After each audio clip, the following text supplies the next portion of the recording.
siang? Siang. Oke, hari ini kita masuk di pertemuan 10 di mata kuliah rekam medis elektronik ya. Dimana kita akan membahas tentang tantangan penerapan rekam medis elektronik. Oke, sebelum mulai perkuliahan ini, izinkan saya berpantun. Ambil kayu untuk membuat meja. Kayu disatukan dengan paku. Sebelum presentasi dibuka, ucapkan salam terlebih dahulu. Assalamualaikum warahmatullahi wabarakatuh. Waalaikumsalam warahmatullahi wabarakatuh. Oke, terima kasih ya para mahasiswa sekalian. Jadi yang telah hadir pada kesempatan kali ini. Jadi sebelum kita memulai perkuliahan pada siang hari ini, agar perkuliahan kita diberikan kemudahan dan juga kelancaran, mari kita berdoa menurut agama dan kepercayaan kita masing-masing. Silakan masnya titipin doa untuk teman-temannya. Baiklah, sebelum mulai mata kuliah pada siang hari ini, alangkah baiknya kita berdoa menurut agama dan kepercayaan kita masing-masing. Berdoa mulai.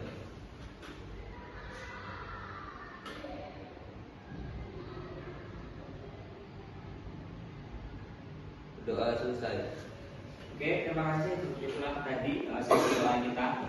Selanjutnya kita akan, sebelum masuk ke materi, saya akan menanyakan kabar-kabar. Oke, dengan cuaca yang seperti sekarang ini ya, siangnya terang, kemudian sorenya hujan, kemudian malamnya sayang, paginya hilang. Jadi pandai-pandailah kalian menjaga kesehatan. Berikutnya saya akan melakukan presensi untuk mengecek kehadiran teman-teman mahasiswa semua. Saya Indriani, Hadir. Amelia Kusnul, Hadir. Angelika Patresia, izin ya. Akila Putri Syahdila, Atika Sofi Gunansi, hadir. Karira Masya. Oke, jadi pada pertemuan kita di yang ke-10 ini ternyata mahasiswanya kebanyakan hadir ya, dan jadi hanya ada satu temannya yang izin. Oke, teman-teman mahasiswa, jadi sebelum memulai perkuliahan kita pada siang hari ini, kita akan membahas tentang tantangan penerapan rekam medis elektronik ya. Jadi ini ada sebuah video motivasi. Videonya akan saya putar, kemudian silakan nanti teman-teman mahasiswa mendengarkan dan menonton. Kemudian nanti saya akan bertanya kepada teman-teman mahasiswa. Silakan disimpulkan apa pesan dari video tersebut. Perhatikan ya.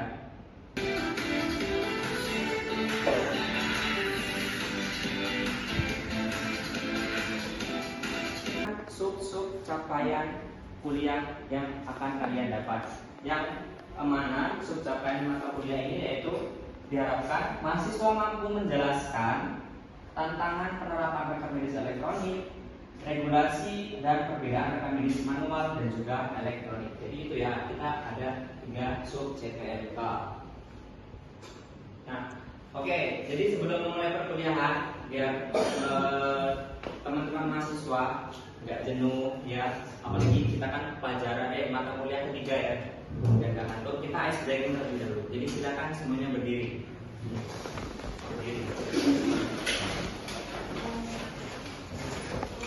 Oke, jadi gini, kita akan bermain ice breaking gajah versus semut. Jadi gini, kalau saya berbicara gajah, kalian jawab besar. Gajah besar, semut kecil. Gajah besar, semut kecil. Bisa? Kita coba dulu ya, perlahan. Gajah Kecil. semut Besar. gajah Kecil. semut Besar. gajah Kecil. semut Besar. Nah, gini aja. Gajah besar, semut kecil. Gajah tetap besar, tangannya gini.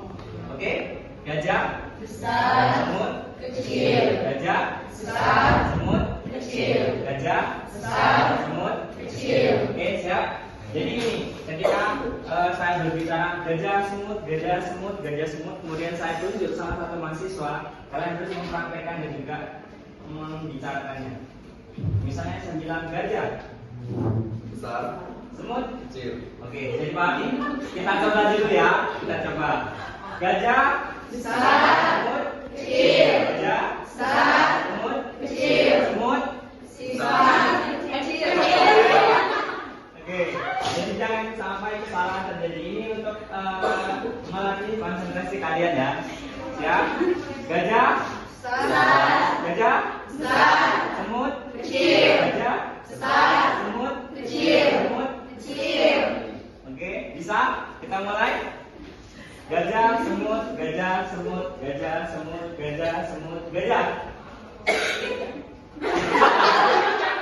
Salah ya? Harusnya gajah besar.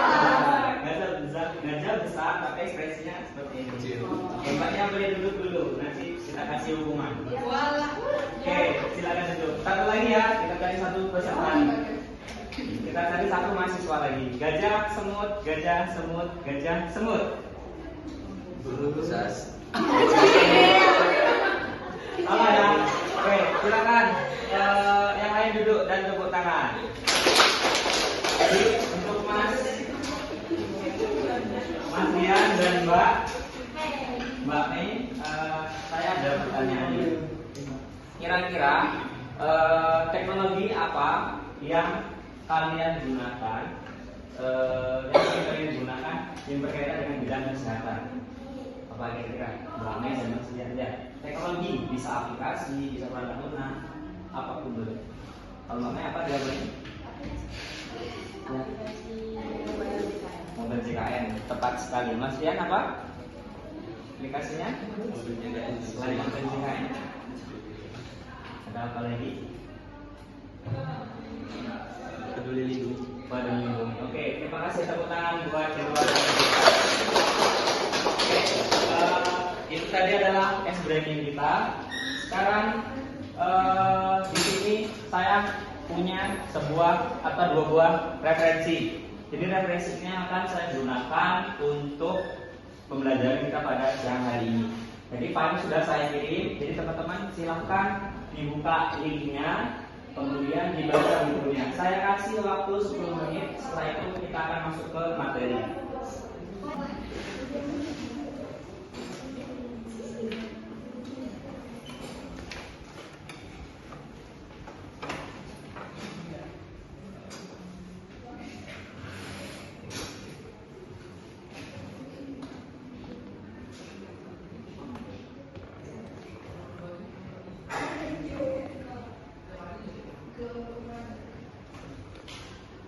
Waktunya sudah selesai. Tadi adalah salah satu atau salah dua buku yang akan kita jadikan referensi sebagai pembelajaran di siang hari ini. Sekarang kita masuk kepada materi, yaitu tentang tantangan penerapan rekam medis, khususnya rekam medis elektronik di Indonesia. Nah, jadi tantangan rekam medis elektronik ini ya ternyata dihambat oleh beberapa faktor. Yang pertama itu adalah faktor teknologi. Dalam hal ini ternyata yang menjadi penghambatan di bidang teknologi adalah keterbatasan teknologi itu sendiri. Mengapa? Karena tidak semua vaskes yang ada di Indonesia mereka memiliki teknologi yang memadai berbanding dengan vaskes yang ada di tingkat-tingkat kota ataupun tingkat lebih baik. Kemudian keamanan data. Jadi risiko kebocoran data dan pencurian data itu akan menjadi salah satu faktor juga tentang keamanan rekam medis elektronik. Jadi karena belum adanya tingkat keamanan yang secure, itu mengakibatkan beberapa vaskes enggan atau urung untuk menerapkan yang namanya rekam medis elektronik. Kemudian faktor teknologi yang ketiga yaitu dukungan teknisi, yang mana di sini kurangnya sumber daya manusia yang bidang IT yang bisa menerapkan rekam medis di semua vaskes. Itu ya, itu faktor teknologi. Nah, berikutnya faktor regulasi. Kalau dulu belum adanya peraturan Menteri Kesehatan terbaru nomor 24 tahun 2022, semua vaskes itu enggan untuk melakukan yang namanya implementasi RME. Tapi dengan adanya peraturan terbaru, maka mereka mau tidak mau sekarang harus mengimplementasikan. Dan juga bagi rumah sakit atau vaskes yang tidak mengimplementasikan RME, maka dia akan dicabut akreditasi dan izin operasionalnya, sehingga rumah sakit atau vaskes tersebut tidak bisa beroperasi lagi. Kemudian faktor kedua yaitu sertifikasi, yang mana untuk membuat sebuah sertifikasi atau hak paten sebuah sistem itu membutuhkan waktu yang cukup lama, sehingga banyak pasien sangat enggan untuk menerapkan itu. Berikutnya adalah penegakan aturan, ya, yang mana dalam hal ini tantangan dalam penegakan aturan penggunaan dan penyimpanan data rekam medis elektronik itu tadi. Karena kita belum tahu aturannya, misalnya untuk variabel data seperti apa, kemudian jenis data yang bisa disimpan seperti apa, jenis media penyimpanan apakah berbasis server ataukah berbasis cloud, itu juga belum ada, sehingga rumah sakit ya juga enggan untuk menerapkan rekam medis elektronik tadi. Berikutnya kemampuan manajemen. Yang pertama ada faktor pengalaman karyawan. Itu maksudnya adalah kurang pahamnya karyawan dengan perkembangan teknologi. Jadi mereka malas untuk belajar lagi. Karena ada beberapa Pasienkes yang mana kebanyakan di situ kan ada karyawannya yang berusia udah lebih dari 50 tahun ya. Jadi mereka enggan kalau untuk belajar lagi, apalagi memahami sistem. Kemudian keterbatasan SDM di bidang IT. Tidak adanya orang IT di rumah sakit dan juga kurangnya orang IT, karena kan fokus rumah sakit adalah memberikan pelayanan untuk orang sakit, bukan untuk membuat sistem. Maka dalam hal ini juga menjadi sebuah kendala. Berikutnya adalah perubahan proses. Yang dahulunya semua proses dilakukan secara manual, ketika beralih ke yang namanya menggunakan sistem maupun elektronik, itu menyebabkan kebingungan bagi penggunanya. Jadi karena belum biasa tadi, ya, jadi mereka menganggap ini hal yang tabu seperti itu. Nah, di sini ada perbedaan daripada rekam medis manual dan elektronik. Yang pertama berbicara tentang efisiensi. Kalau rekam medis manual itu kecepatan aksesnya cukup lambat ya, karena kita masih menggunakan berkas untuk setiap pelayanan, sehingga memungkinkan. Oke, itu tadi adalah pembahasan tentang rekam medis elektronik. Selanjutnya adalah sesi tanya jawab. Jadi jika ada mahasiswa yang ingin bertanya, silakan. Kalau memang tidak ada, maka akan saya tunjuk. Dalam hal ini ada yang bertanya? Oke, silakan Mbak Aloe. Saya akan bertanya, mengapa penerapan rekam medis elektronik di Indonesia masih terhambat? Oke, pertanyaan yang bagus dari Mbak Aloe. Pertanyaannya adalah mengapa sih atau hal apa yang menjadi penyebab rekam medis di Indonesia ini terhambat? Silakan ada yang membantu menjawab. Nanti akan saya bantu perkuat. Oke, silakan Mbak Melia.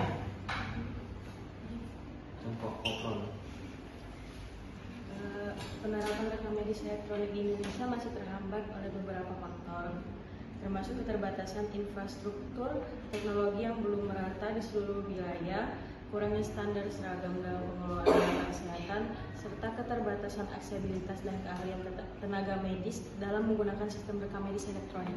Oke, baik sekali jawaban dari Mbak Amelia. Silakan diberi aplaus, tepuk tangan. Oke, jadi itu ya.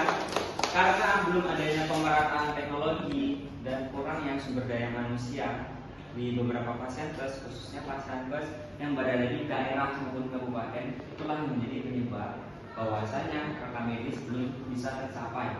Karena sesuai peraturan Menteri Kesehatan, itu mereka seharusnya mengimplementasikan RME paling lambat adalah Desember 2023. Tapi menjelang waktu yang ditentukan, rekam medis elektronik belum juga terimplementasi semua, maka Menteri Kesehatan membuat waktu tenggat, yang mana paling lambat setiap Pasienkes harus mengimplementasikan RME Maret 2024 atau akhir bulan Maret. Itu ya, bisa dipahami? Oke, berikutnya pertanyaan kedua terkait dengan materi kita tadi. Silakan, ada yang bertanyakan? Oke, silakan Mas Ian.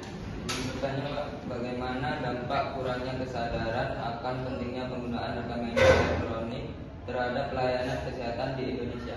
Oke, pertanyaan bagus dari Mas Ian, yaitu tentang dampak negatif tadi ya. Silakan, ada yang mau menjawab? Oke, silakan Mbak Karera. Jawabannya adalah kurangnya kesadaran akan pentingnya penggunaan rekam medis elektronik dapat mengakibatkan kurang efisiennya proses pelayanan kesehatan, kesulitan dalam pengelolaan data pasien, serta meningkatkan risiko terhadap privasi dan keamanan data pasien. Oke, terima kasih. Bagus sekali jawaban dari Mbak Rera. Silakan diberi tepuk tangan. Jadi kurangnya kesadaran petugas atau dari pihak rumah sakit untuk tidak menggunakan rekam medis elektronik itu memang akan berdampak terhadap pasien itu sendiri, juga khususnya proses pelayanan, sehingga nantinya akan banyak pasien yang tidak dilayani dengan baik. Itu ya. Oke, cukup pertanyaannya. Selanjutnya kita akan masuk yang namanya sesi diskusi. Dalam hal ini saya sudah membuat kelompok untuk kalian satu kelas ini. Jadi saya membuat kelompoknya menggunakan AI ya. Dalam ini saya menggunakan Rakot Tools, yang mana saya membuat dalam satu kelas membuat 4 kelompok. Dalam satu kelompok terdiri dari 5 orang. Jadi silakan kalian duduk per kelompok. Jadi saya beri kalian waktu untuk diskusi kurang lebih 10 menit. Silakan didiskusikan dengan teman-temannya. Yang mana dalam hal ini ada yang namanya pedoman penilaian.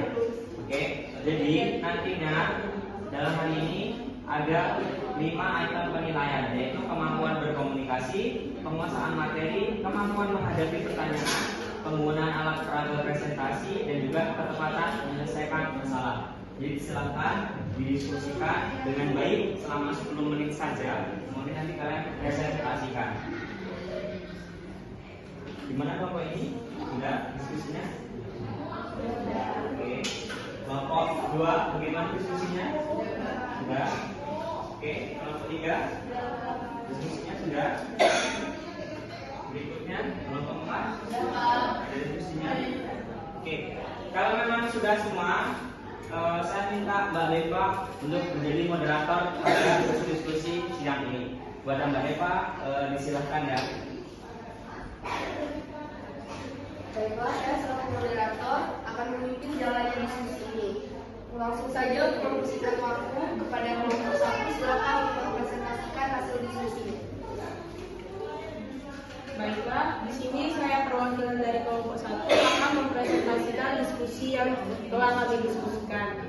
Penerapan rekam medis elektronik di Indonesia masih terhambat oleh beberapa faktor, termasuk keterbatasan infrastruktur teknologi yang belum merata di seluruh Indonesia, di seluruh wilayah, kurangnya standar seragam dalam pengelolaan data kesehatan, serta keterbatasan aksesibilitas dan keahlian tenaga medis dalam menggunakan sistem rekam medis elektronik.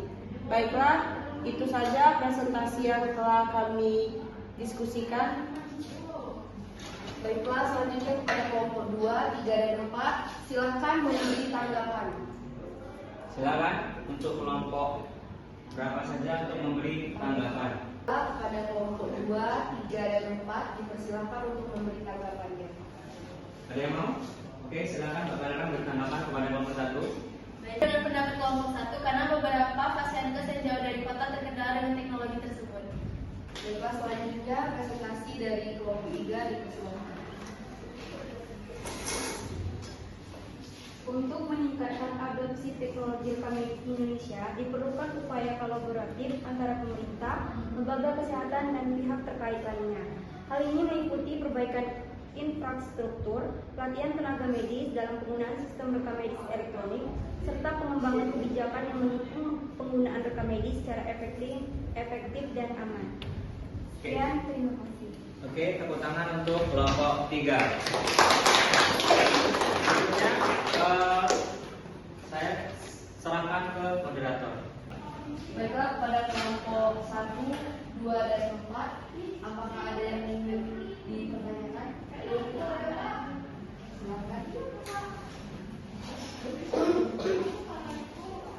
Saya dari kelompok 2 ini menjadi yang 4 pasienkes tidak menerapkan. Oke, itu bisa adalah pertanyaan dari kelompok 2 ya, untuk kelompok 3. Silakan kelompok 3 untuk menjawab. Baiklah, saya akan menjawab pertanyaan dari kelompok 2, yaitu dicabut akreditasi dan tidak boleh beroperasi lagi. Oke, bagus jawaban dari kelompok 3. Diberi tepuk tangan.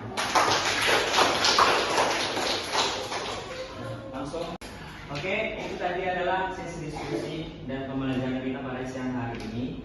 Oke, jadi berdasarkan hasil diskusi tadi ya, saya sudah mengambil nilai daripada apa yang kalian sampaikan, yaitu terkait di 5 aspek ini tadi: kemampuan berkomunikasi, penguasaan materi, kemampuan menjawab pertanyaan, penggunaan alat peraga, dan juga ketepatan menyelesaikan masalah. Maka dalam hal ini saya akan menentukan siapa yang menjadi juara dalam diskusi kita siang hari ini. Dan yang menjadi juara 1 adalah kelompok 3. Tepuk tangan untuk kelompok 3. Kelompok 3 meraih nilai 89. Kemudian untuk kelompok 2 yang menjadi juara 2 yaitu kelompok 2 dengan nilai 85. Tepuk tangan untuk kelompok 2. Kemudian yang juara 3 adalah kelompok 1 dengan nilai 84. Tepuk tangan. Oke, untuk kelompok 4 jangan berkecil hati, terus belajar seperti para motivator tadi agar kedepannya apa yang kalian ceritakan bisa terwujud dan juga bermanfaat bagi orang lain nantinya. Setelah materi yang disampaikan dan kita diskusikan, kira-kira kesimpulan apa yang bisa kalian jabarkan? Ada yang bisa menyimpulkan? Oke, Mas Arif silakan. Dari materi ini saya mendapatkan pengetahuan bahwasanya penerapan RME diatur oleh PMK nomor 24 tahun 2022 dan wajib diimplementasikan. Oke, terima kasih. Tepuk tangan untuk Mas. Berikutnya ada yang mau menyimpulkan lagi? Silakan, Mbak Najwa. Berdasarkan perkuliahan siang hari ini, saya mendapat kesimpulan bahwasannya yang menjadi kendala penerapan RME merupakan teknologi SDM. Oke, terima kasih. Tepuk tangan untuk Mbak Najwa. Ada kesimpulan yang bisa saya simpulkan dari pembelajaran kita siang hari ini, bahwasanya untuk penerapan teknologi elektronik di Indonesia itu dipengaruhi oleh beberapa aspek, mulai dari infrastruktur, teknologi yang terbatas, dan kurang standarnya seragam teknologi. Makanya beberapa masyarakat itu kan mereka bingung ya mau menggunakan sistem yang seperti apa karena belum ada standar dari Kemenkes itu sendiri, sehingga mereka kebingungan untuk mengimplementasikan, dan juga kurangnya SDM yang berkompeten di bidang teknologi untuk mengembangkan sistem di rumah sakit atau Kemenkes tersebut. Sebelum menutup perkuliahan pada siang hari ini, saya akan memberikan sedikit kata-kata motivasi. Bung Karno pernah berkata, beri aku 10 pemuda, maka akan memecahkan dunia. Dalam hal ini, yang dimaksudkan adalah kalian selaku mahasiswa teruslah belajar, menjadi pemuda-pemuda yang kreatif, menjadi pemuda-pemuda yang energik, penuh inovasi, sehingga nantinya kalian bisa menciptakan sebuah sistem, yaitu sistem teknologi yang bisa digunakan dan bermanfaat untuk masyarakat, khususnya negara kita Indonesia. Sebelum menutup perkuliahan pada siang hari ini, izinkan saya kembali berpantun. Berbaju kurung si anak dara, sambil berhias kembang melati. Kalau tersilap tutur bicara, mohon maaf sepenuh hati. Saya akhiri. Wassalamualaikum warahmatullahi wabarakatuh. Waalaikumsalam warahmatullahi wabarakatuh.